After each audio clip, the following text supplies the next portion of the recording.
Hello, everyone. Welcome to I'mPossible Conversation. I'm delighted to bring you my tonight's guest, Linda Archer, the founder of lindaarchercoaching.com. So tonight we are going to talk about how we regain our power, the journey of transformation, being around negative people, and how do we need to set boundaries. Thanks for joining me today, Linda. Thank you, Suki, for inviting me. Would you like to tell me about yourself and why you're so passionate about helping others? Well, Suki, I've been an NHS nurse for over 30 years, and a lot of my recent clients, say 2 years back, they were in hospital for sort of 6, 7, 8, 9 months at a time, and I had engagement with them for about 45 minutes every single day, Monday to Friday, and it was a really, really good bit of time for us to get to know each other and trust. And it was amazing the things that the patients wanted outside of their care. So they all wanted to get to the next operation, which is, what they were there for. But some of them had the opportunity to go home in that intermediate time, and just listening to them, I just found myself doing a little bit of ad hoc coaching with them to get them from one place to the other within a little time scale. And we managed to get a really good group of patients home for 3 to 4 months before they came back into hospital for their second operation. So that's what made us start thinking about coaching and some of the questions I was asking. I'd had a little bit of coaching ad hoc off different people, so I knew how it felt to be coached. And then about 18 months ago, I went on a weekend to have a free coaching weekend with the Coaching Academy, which I absolutely loved. And I just knew straight away that that's what I was really, really interested in, by just having some really, really good questions and having a protected space for people. It is amazing what outcomes you can have, and it all comes from that person. They have everything inside of them, so it's absolutely amazing. It's like a miracle. Yeah, that just brings me to this, because when I asked what's your favorite quote is, you said all the answers you ever need are in you, so look within. Yeah, absolutely. And I think they're in there at different times, and I think thinking about us as individuals, we are either the cause of things and the solution. We're both, because we can't stand in our own way. We can be sort of not confident, we could not know what to do, and that's where sort of the clarity of everything comes in, about restarting to regain your power. And this is what I did 3-4 years ago when I separated from my husband, and I was living just me and the girls, and that was a massive part of things, because I just didn't know what I wanted, and it even came down to the simplest of things. I couldn't make a decision or a choice. So we all have that power, and that's within us, isn't it? Yeah, absolutely. It's just tapping into it. It's believing you've got it. It's believing that you can use it. And it's having a like-minded tribe around you that totally can see it before you feel it. That is amazing. Absolutely. So I'm just like so excited, and I have to blurb it out straight away, because your website has launched and gone live just an hour ago. Is that Within right? the last hour, yeah. Yeah. How do you feel about that? I just can't believe it. I'm so excited. I've just got my sister and my brother-in-law to thank so much for this, because the business side of the coaching, I just could not have done it. That was where I didn't have any skills or anything. So I needed so much guidance, help and support, and I've had that. It's been amazing. Awesome. So because it's from your nursing background and you are into coaching now and you're a qualified life coach. Yeah. So what do you think, like, where do we need to start to become better version of ourselves? I think the place that I started was joining a like-minded network. So I joined the Evolve network, and that's where me and yourself met, Suki, on my first Mhm. night and your first night. And that used to be a meet every month in Newcastle, and there's one in 7 other places down the country. But with COVID, we're doing everything online now. So it's about, as I say, just being around those like-minded people who don't judge you. There's no competition, and everyone's just there to spur you on and support you. And there's always somebody who knows something that you don't, that you need.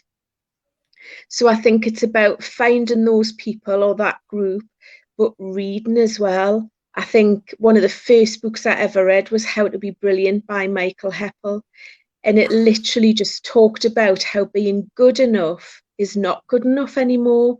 It is about Mhm. going that extra mile. And often it's just the little bit of extra effort you make. It's not, giving much more than that. And the return is just amazing. And we're not talking big things, do we? It's like tiny little action. Absolutely. It's just making somebody an extra cup of tea. It's just saying you'll do something and then you do go back, you follow through, you say what you're going to do, you follow it through and you close it. And one of Mhm. his things in the book that he said was when people say good morning, hi, how are you? Say you're brilliant. And it is amazing when you start doing that.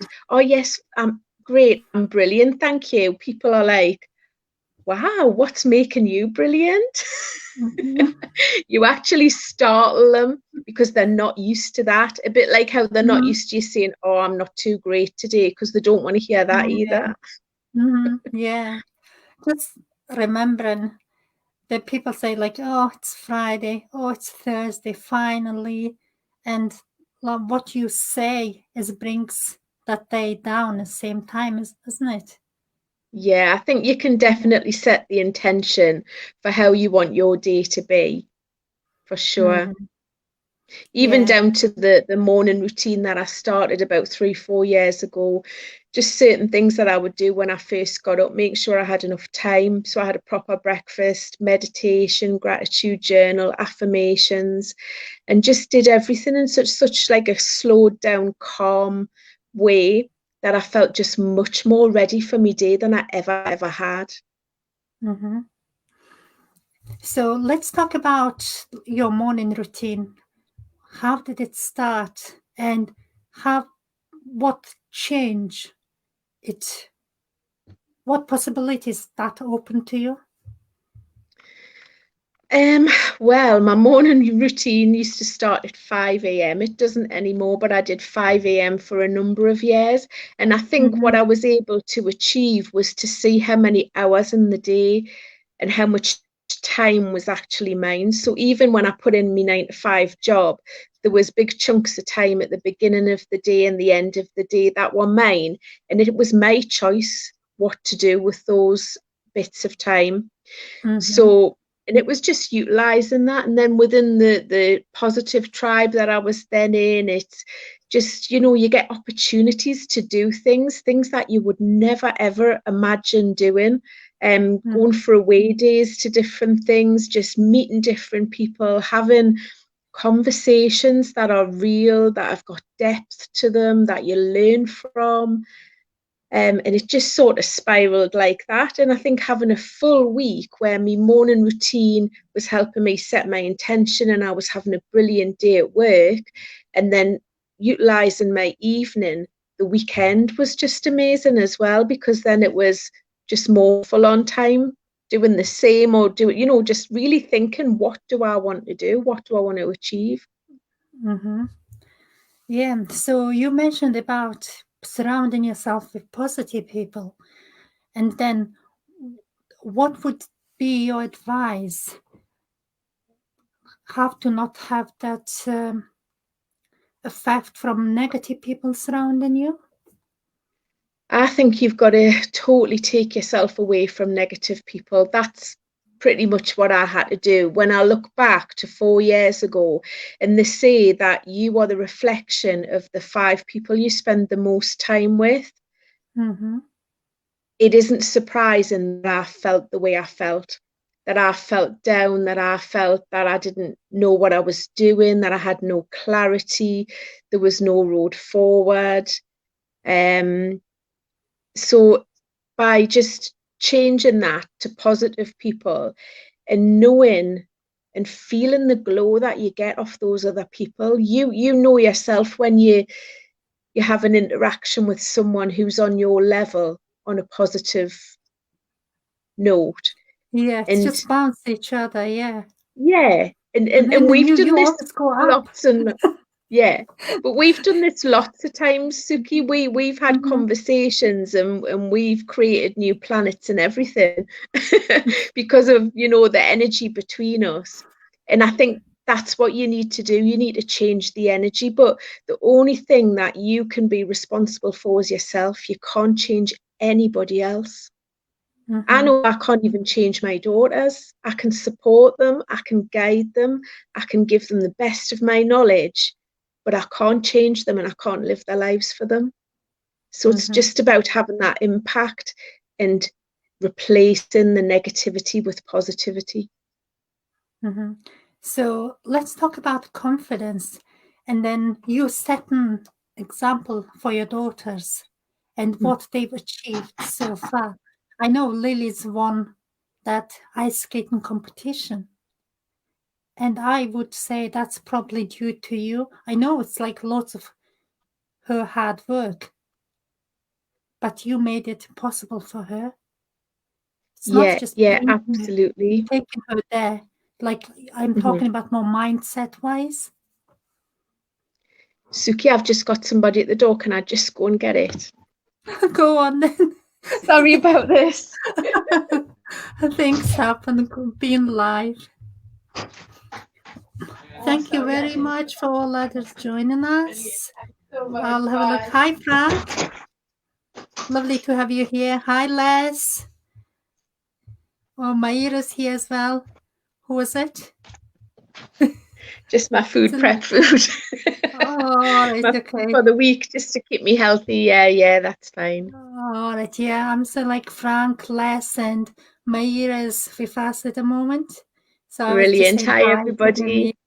Hello, yeah. So where were we? Yeah, just about confidence. And I think it thinking back, it did take me a little while to build my confidence up again. And I don't think I was confident in every area of my life. So it was about becoming confident in certain situations and just building on that. So everything was a stepping stone, and it was just about, again, it was the books I read, it was the contact I had with people, it was the reassurances. It's when you've got these positive people around you, they make you believe that you're more confident anyway. They believe in you, and then Mm-hmm. that helps you become more confident. And my girls have tried lots of different things over the years: gymnastics, dancing, you name it. But my youngest daughter Lily started ice skating just over a year ago, and then unfortunately the rink closed for COVID, but it's now reopened, and that is the place where she is the happiest, and she has the confidence now to go out. And she's doing the best twists and turns when she's doing her competition. She's passing through all of our different awards, and she's got another one coming up next Sunday. And it's just Mm-hmm. amazing to see her flourishing. Yeah. And do you work with them or do you just show by yourself what needs to be doing? What do you mean, Suki? Uh, I mean, do you sit down with them and kind of coach them? Or do you just leave them alone and then just do your thing and then they just see you and then follow your steps? Yeah, I think it is more that because you can't force coaching on anybody. People have to Mm-hmm. come to you for coaching. And I've even Mm-hmm. had the girls say, Ma'am, I don't need to be coached right now. And Mm-hmm. that's sort of like, me try, and then I step away and think, okay, do you need advice or do you want me to listen? Ma'am, just listen. So Uh-huh. that's what I do. So I Yeah. take my lead from them because I learned so much from the girls. As my little one says, as I kept telling her years ago, it's a different generation now. We have to adapt to different things. We have to behave in different ways because, it's not the same as when I was younger or when grandma was younger. And I Oh, get that yeah. thrown back at me now. Mm-hmm. Yeah. So, yeah, it's quite interesting. I've seen you talking about loads of emotional intelligence. Could you Yes, tell me a bit more about it? Because I thought you were very passionate about it and you've learned yeah. so much from that course. I have. So I qualified as a coach in May, and then in September I had the opportunity to be one of the first group doing an emotional intelligence course with Lindsay Capp, who was one of our trainers in our accreditation for our coaching. So we experienced Lindsay and her teaching for 2 hours every week for 12 weeks while we qualified as coaches. So to have this opportunity, and to be honest, if you had have asked me, even in the summer, what emotions are, I would have said, well, I would rather run away from them than face them. I'm really Mm-hmm. frightened of them, and they're either good, bad, but I hate being emotional. Mm-hmm. So I had very, very little knowledge about what emotional intelligence was. And basically, it's just about the intelligence you have around your emotions. There's 15 areas which really blew me away. Things like assertiveness, optimism, self actualization, the way you are as a social being, so many different areas. And when you're around, so at the beginning of the course we did a emotional intelligence questionnaire, and a lot of my scores were really high, and it just showed where I'd worked really, really hard in my Mm-hmm. personal development to protect myself, to make sure that I was strong, I was independent, I was resourceful. There was always something that I could do. My optimism was really high, everything like that. Like there wasn't a situation that I couldn't handle for me and the Mm-hmm. girls. But it was to a detriment because anything that's out of balance is going to feel painful. Mm-hmm. So it was about trying to get my scores down a little bit and get the only score that was low, my assertiveness. So I was able to express myself in a great way, but not being able to follow it through and actually say, but what I need is this. And so that Mm-hmm. assertiveness had to be brought up at the same time that all of the other things were just turned down just a little bit at a time. It was just taking the edges off me, not making, sometimes I can have a little bit of a, if I think about my ego, a bit of a know-it-all attitude, when you've worked on yourself so hard for so long and you think everybody else should be doing it, but who am Mm-hmm. I to do that? So I've had to really look at Mm-hmm. myself in the mirror, but realize that it was essential that I did that. Mm-hmm. And it was, So, I think emotional intelligence has got to be the foundation of everything else. absolutely. That's who you are. Hmm. Yeah. It's just emotion is just how it's get expressed outside world, isn't it? Yeah, it's all of Yeah. that. It's just, Mm-hmm. it's intriguing. It's Mm-hmm. absolutely intriguing. Yeah.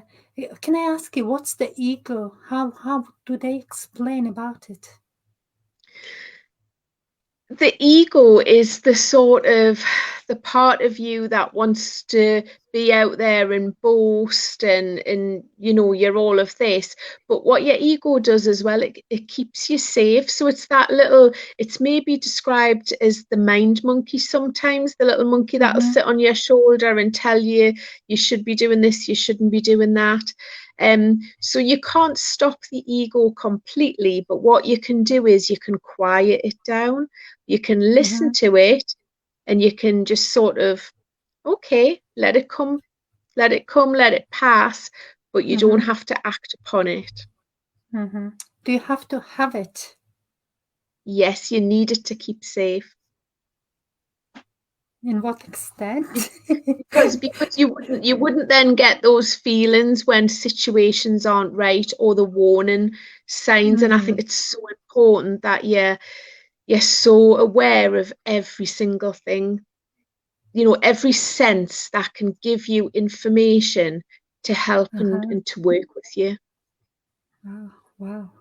Yeah.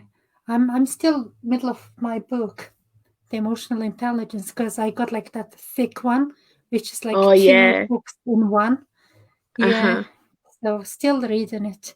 So let's The, talk the the about. course, Mm-hmm. sorry. Mm-hmm. Yeah. The Go on. course No. was amazing. The course was amazing because Mm-hmm. the 15 elements were taught to us, and then we had some practice coaching as part of them, and some questions to take away and use with our clients, and then do a comparative questionnaire at the end to see if we had turned our numbers down or tweaked them, or we were in balance. Mm-hmm. And that's just a course that's open to coaches. So So it's like the coach's courses to top up their yeah, coaching qualification. it is Mm-hmm. absolutely. Yeah. And it's about us as coaches doing the work on ourselves, because I don't think we've got that authenticity if we haven't done the work. Yeah. You We have to can't, we can't walk the take talk. anybody, yeah, we can't take a client where they need to be if we haven't been there ourselves. Mm-hmm. Yeah. So that's why. How do you?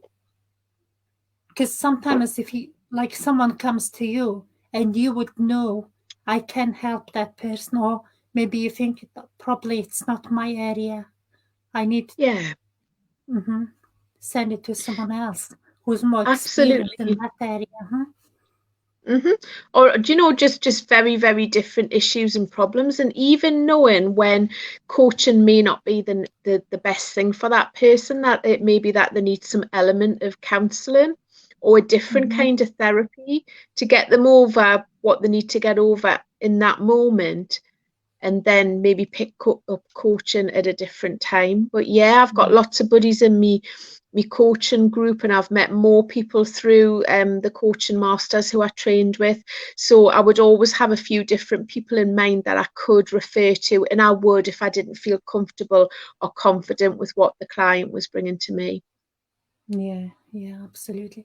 So it's quite interesting. Let's talk about boundaries. hmm So is it do we have to have a boundaries? How important it is to have boundaries? Yeah, all healthy relationships should have boundaries. And I think there's been a lot of myths around boundaries, that they're Mm-hmm, maybe there to cause trouble, or you're being selfish if you want to have boundaries. The mm-hmm, big issue is that none of us have been taught about boundaries, about what they are, and about how to set them. So a boundary is just a way of keeping yourself safe. So if and it can be in lots of different areas. It can be physically, mentally, it can be with your time, it can be with your money. And I think mm-hmm, it's just, different people have different values when it comes to their boundaries. And if you're in a loving relationship, or if, even with your kids, you've got to have boundaries with your kids. It's about having that open communication, and it's mm-hmm, about just knowing the lines that people can go to. And if they go mm-hmm, across, what the that the boundary will mean to you, that it will either mm-hmm, upset you, or it'll make you fearful, or it isn't something that you want to experience.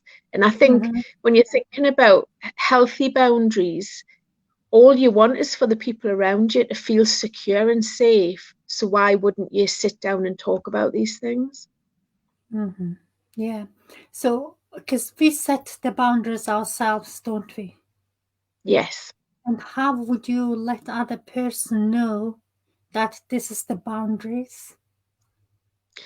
I think if it was in an established relationship, Mm-hmm. It could even be with a parent or a sibling or your children. It Yeah, might let's even talk be about like, something.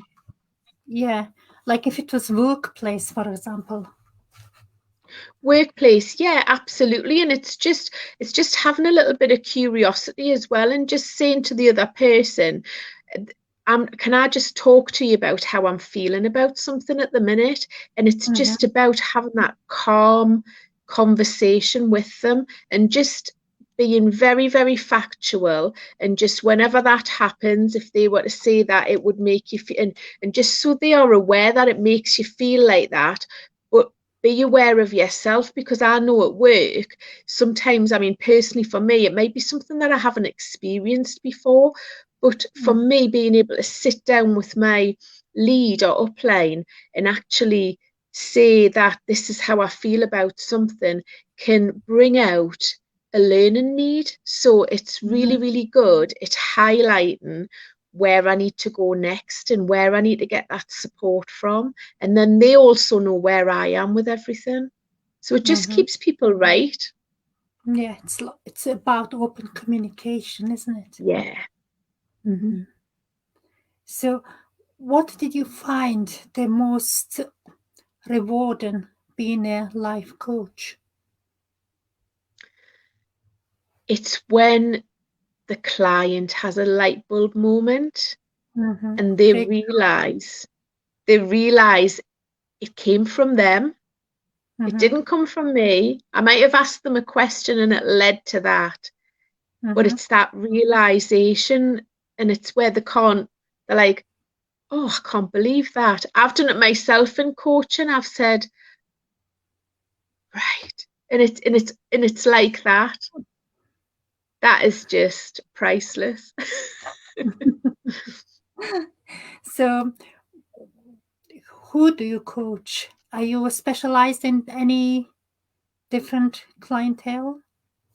Yeah, my niche currently, because I just think all I've got is the experience that I've got. So literally it's where I was and where I've come from. So I Mm-hmm. coach women who are between 40 and 60 who feel lost, or they've gone through some major shift in their lives and they don't know where they're going. So they need to learn and discover some clarity. They Mm-hmm. need to gain some confidence to be able to step into their own power, to dream big and smash their own glass ceiling. Mm-hmm. Um, why people can't see it themselves? Suki, we've all got a blind spot. Every Mm-hmm. single one of us, even if you try to do a 360 on yourself, even if you do a wheel of life, Mm-hmm. you can't see every single part of you. There's definitely things that other people can point out or bring out within a conversation. You can have the greatest awareness, but it's like, most coaches, once they're qualified, will say all coaches need coaches, Mm-hmm. because we know how positive it is and the impact it has. I know some people who have 2 and 3 different coaches for different things that they need, and that's what brings them forward, and that's what takes their business forward. It's what um you know produces more results in their family life, all of those kinds of things. Mm-hmm. So, let's talk about this loose woman panel that you are part of. Yeah, I think that's quite so exciting adventure it and is. So it was set very up by my given. Yeah, it was set Mm-hmm. up by my friend Nina Kundi, who was my coaching accountability partner during my coaching, and a really good friend.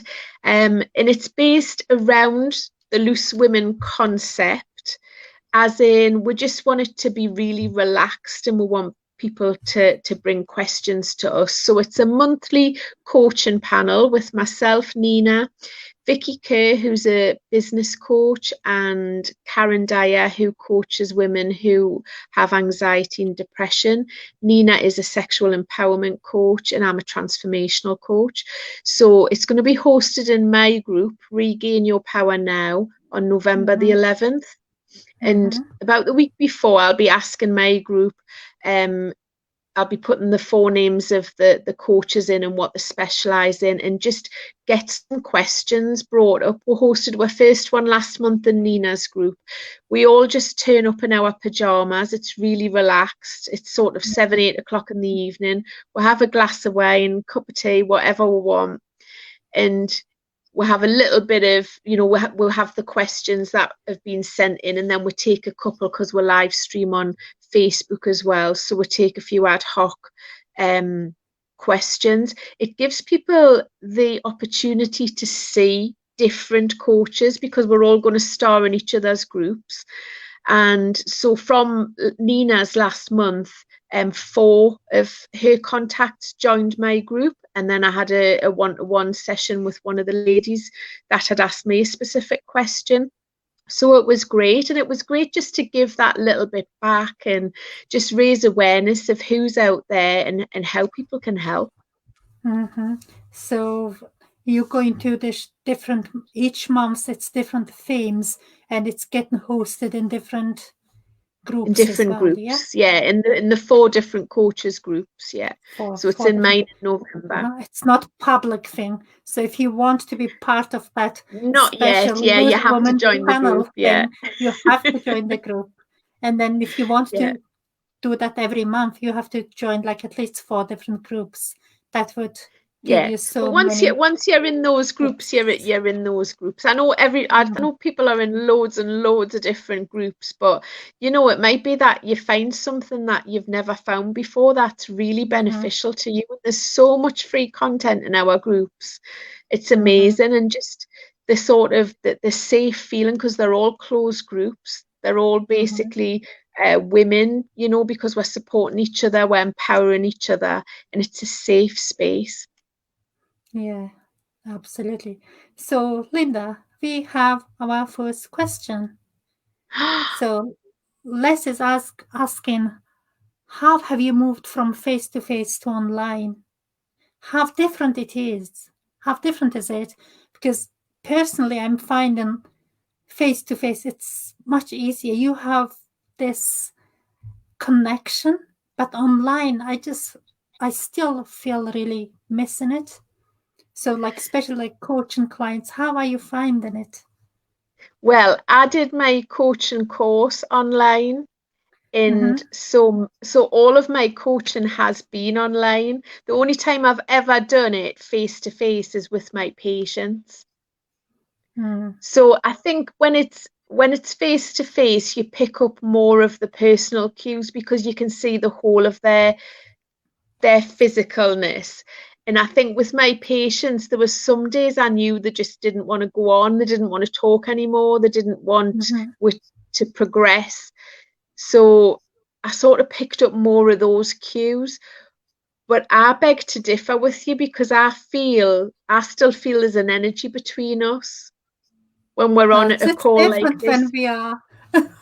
It's Suki, it is Like for so new different when we're people, face to face. But if we've got no choice, this is the best way to do it at the minute. yeah, it's better than not doing it. It's so Absolutely. much better, because we have to have contact with people. We are Yeah. human beings, and that is a Mm-hmm. must. Yeah. So do you But thank wanna you, Les, for that question. do you wanna proceed to the next question, which is from Meira? Could you give an example of what you do when you're having a day off, An off day an off or day, time. off time? Mhm. Yeah. Yeah, that's an amazing question, mate. And I've had quite a few of them recently. Do you know what? I'm just kind to myself. I just stop having any sort of agenda, and I go inside, which is where I know you've got everything that you need inside. And it's just asking myself, what do I need today? What do I need at this moment? And it might be that I just need some stillness. I might need to sit out in the fresh air. I might need to have a call with somebody. I might need to dance for 30 minutes in my kitchen, which I often do, to re energize myself. But there has Mm-hmm. been some days when I've literally just checked Facebook, posted what I've posted, had a catch-up call with somebody, had a pamper bath, read for a couple of hours, watched a movie on Prime and gone to bed. So I just do Mm-hmm. what I feel.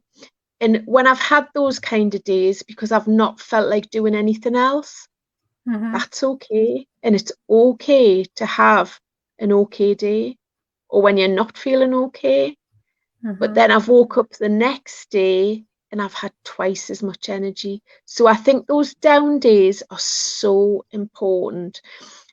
And I think after all this lockdown, I'm not even going to go back to the way I was planning and plotting and having something going on every single day. I think I'm just going to block out loads of diary time and just think about what I want to do on that day or in that time. I think it's just so important. Yeah, it's I'm just like thinking, like based on Meira's question, sometimes we can't just like I'm down, but I can't have day off because I Yeah, have it's that giving this work yourself permission, isn't deadline, it? Hmm. that this work deadline needs to complete this, and someone's waiting there. How would I Yeah. manage this? I think, even going back to, I mean, sometimes I've done double gratitude, double affirmations, double meditation. I've done Mm-hmm. stuff that takes me back to myself again, Mm-hmm. just to feel more centered and just to feel more focused. And we talked about this the other day, Suki, getting rid of that big rock. As soon as you get up, just get the biggest, worst job that you need to get done out the way and then Go and focus on the chase little this in things. that frog. Yeah, Or eat the frog. yeah, the frog, the biggest, the horriblest one Sometimes first.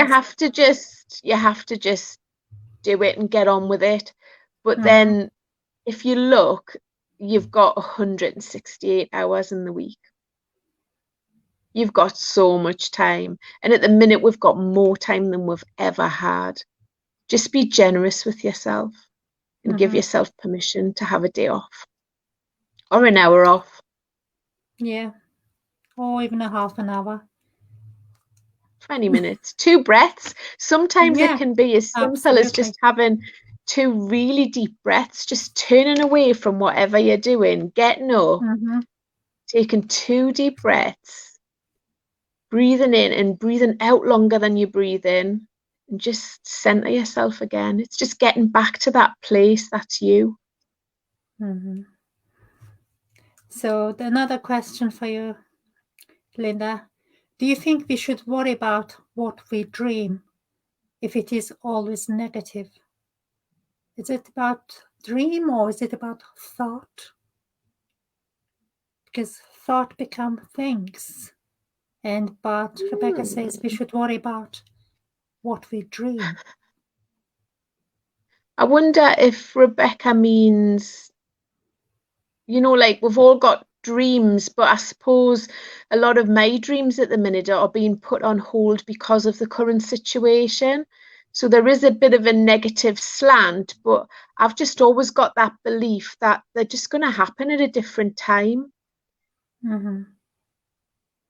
I don't know whether Rebecca means she's having real negative dreams or whether it's thoughts. Maybe just a little bit more information, Rebecca, and we can chew that over a bit more. Yeah, I would say it's probably thought. Yeah.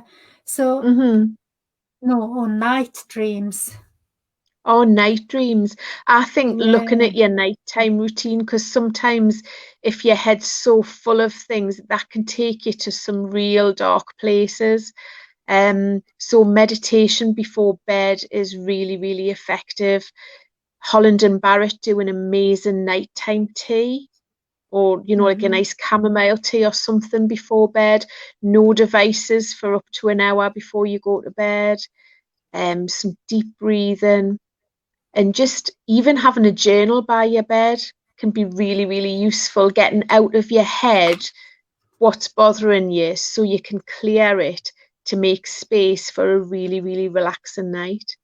I found journaling is something that I hadn't been doing, and Mm-hmm. I've started doing that. So I do that a few times a week. I'll just grab my book and I'll just literally get everything out of my head, whatever it is, and I feel just lighter and brighter by doing that. Mm-hmm. Yeah. And I hope, Rebecca, that answered your question, Linda. Um, so let's talk about self-care, because you mentioned about like the night routine, Hmm.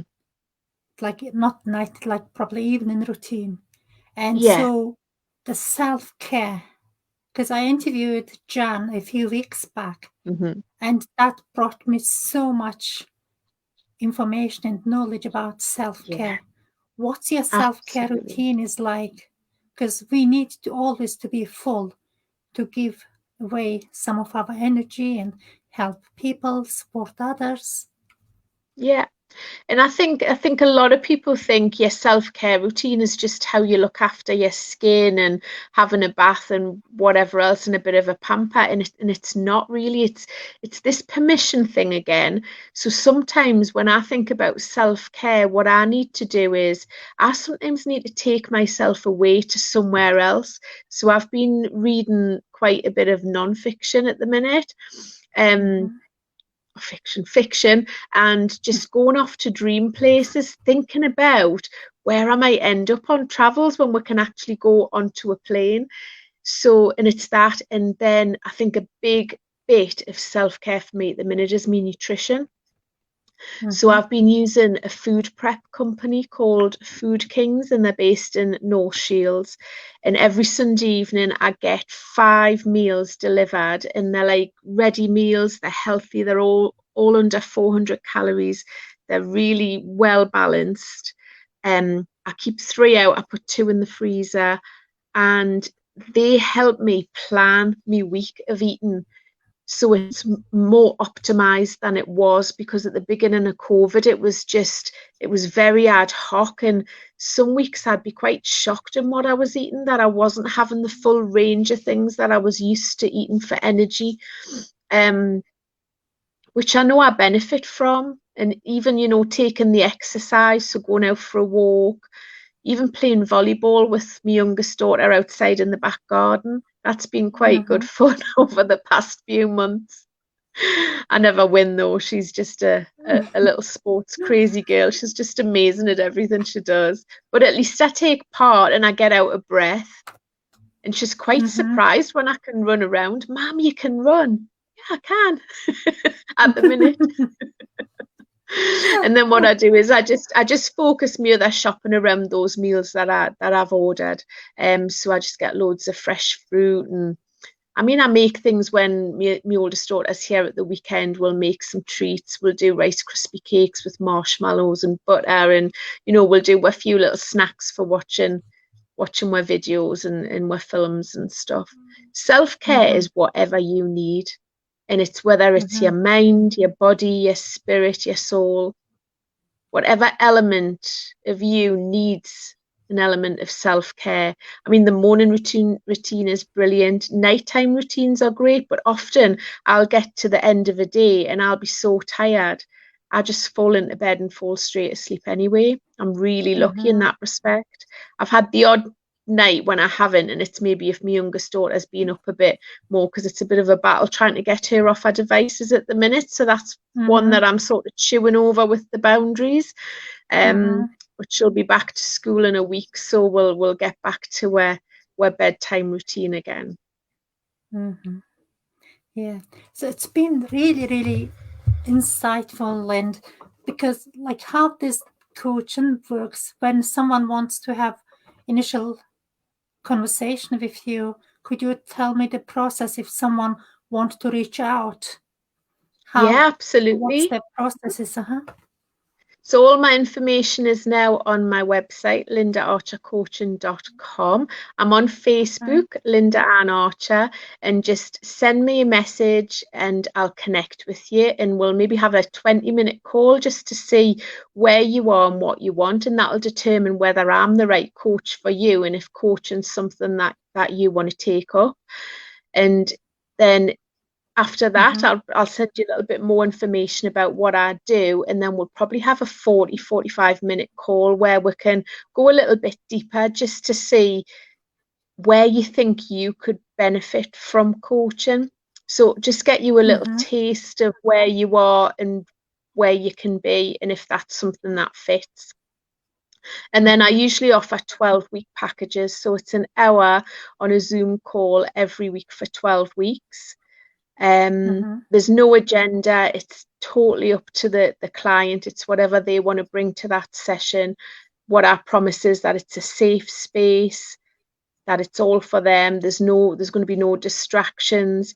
You know, often the women that I am coaching, they have children as well. So we have a little contract, and it's literally just, you know, a boundary setting exercise, just to sort of see if there was an issue with any of the arrangements that would make that we would give each other notice if we could, and understanding that the commitment with children's there as well. Fantastic. Yeah. So the website is live today, and people can find you there. Yes, there's a little bit more information about me on, and there's a couple of short blogs that I've popped on just to start with, but I'll be putting more of those on in time. So we've been like about 45 minutes now. So if I ask Linda, this is my last question, what would be your top 3 tips for us being our better version ourselves, and in any aspect? And get to know yourself. Yes, get to know yourself inside out, and don't be scared. Go as deep as you need to go. Find out what your likes and dislikes are. Determine what your dreams are as well. So clarity, find out who you are and what makes you tick, how you're going to maintain the best version of you every day. And that's about the self-care and checking in with yourself. I check in with myself every single day and ask, how you doing? And then that determines what I need or what I want to do that day. And then dreaming big. So clarity, self-care, and dreaming big. What's the biggest dream, Linda? Well, I've got a few dreams at the minute. The next thing I want to do is just buy a car, because I'm really struggling getting buses down to the ice rink, and you know, there's loads more places I'd be able to go with my girls if I had a car. I'd be more sort of available for them as well. So a car is first on the list, and then a new house. And then when the world opens up again, I just want to travel with the girls. You know, a couple of real big holidays a year. We want to go to Australia, we want to go to New York, we want to go to Africa. There's loads of different adventures that we want to go on and experience together, the 3 of us. Amazing, awesome. And do you know what, I'm just so proud of you.